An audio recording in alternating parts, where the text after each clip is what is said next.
After serving in the U.S. Marines, Gene Hackman decided to pursue acting. He studied at the Pasadena Playhouse, where his teachers weren't impressed. And they used to grade us on, I think, a 4-point average in like 7 or 8 different categories: characterization, makeup, movement, that kind of thing. And I think the highest I ever got was a 1.4 or something like that.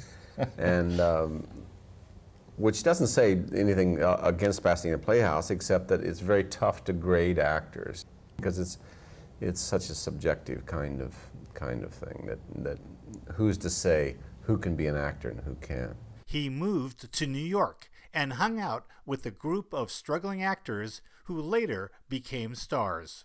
We were all in New York at the same time. I didn't know Bob Redford at the time, but Bobby Duvall and Dustin and I all chummed around together. Dustin lived with my wife and I for a short time, and then I introduced him to Bob Duvall, and they shared apartments off and on for a number of years. Remember Gene Hackman and I were rooming together, and Gene Hackman got to the point where he just couldn't take it. You just can't take the rejection, and we're supposed to make rounds with our picture and resume, knock on the door, and he would just knock on the door and put the picture and resume underneath, and by the time they opened the door, he was gone. I'd rather not meet the person than have the person say that he's not right for anything. Hackman started to get guest starring roles.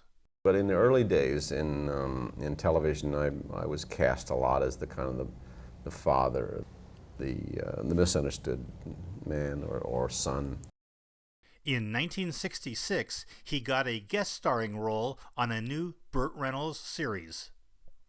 It's interesting. That particular thing was the pilot of Hawk, and a little story that he was supposed to be, as I recall, a New York City policeman, an Indian, and in the original story that we did, final scene, he threw a knife at me. And then when they actually sold the pilot, they found out that a New York City policeman wasn't allowed to carry a knife. So we went back almost a year later, reshot the last scene. I don't remember how he got me that time. He nailed me. A huge career breakthrough came when director Arthur Penn cast him in the Warren Beatty film Bonnie and Clyde. I had known Warren from having worked with him just briefly in Lilith, and then Warren mentioned me to Arthur, and Arthur happened to, it was one of those coincidental things. I was doing a play in where Arthur lives up in Stockbridge. Over the years, Hackman has played a number of characters who are violent. I suppose there's some violence in me. That there's, otherwise you can't really do this thing unless there's something in your personality that you're trying to touch. I was saying to my daughter the other day that it's a bit embarrassing when you look at this kind of film and you see this kind of violence and you say, you do that pretty well. It's commitment. If you're going to do it, you have to do it fully. And it's something you learn early on as an actor, is that you have to commit to certain scenes. A movie he's particularly proud of is the 1983 Vietnam POW rescue film, Uncommon Valor. Well, it's interesting that the head of Paramount has kind of admitted that they didn't have the confidence in Uncommon Valor that they should have had, that they maybe should have stayed with it a little longer. It was quite successful, but it probably could have had more legs, as they say in the business, if they didn't stay with it.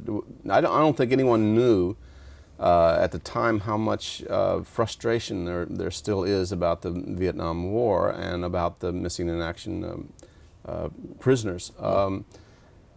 But yeah, we were quite proud of the film, and we're happy that it did what it did. Gene Hackman has a little secret to his acting technique. Yeah, I have this little man that kind of sits on my shoulder and actually does taps me once in a while and say, that's too far, let's back off there, or you can take a little chance here. And I think that being relaxed when you perform is maybe the most important thing you can do, because what it does is it opens you to ideas as you go along. I think our job as actors is to try to convey to an audience that something is happening in front of their eyes. It's not the audience's job to figure out why they like something. It's our job to make it interesting for them. Gene Hackman's very specific and free at the same time. He comes prepared, and he comes to play, and he comes to do it. You know, he's really, you know, he had some speeches in this piece, and he just nailed them. You know, and he does it with such variety. He's such an interesting actor to watch. You know, when you act with him, or when I watch him acting, I'm just drawn into him. I'm drawn into his characters. I'm interested in him. He's such a great comedic actor. He's a great tragedian. He's you know, he's got such taste. You know, there's a great editor named Walter Murch who wrote a book called In the Blink of an Eye, and he was from cutting Gene Hackman's performance in the conversation, and he realized that he was making every cut on a blink. He was subconsciously making on a blink because Hackman was so in character. Whenever his thoughts would change and Walter would go to make a cut, he was blinking. Now that's something that Hackman had absolutely no control over. He didn't know when he was blinking, but he was so deeply entrenched in this character that it was, you know. So I think it does make a difference. I think and Walter's point was, you know, at a subconscious level, and just studying human behavior, we're all students of human behavior, whether we know it or not. I love watching Gene Hackman.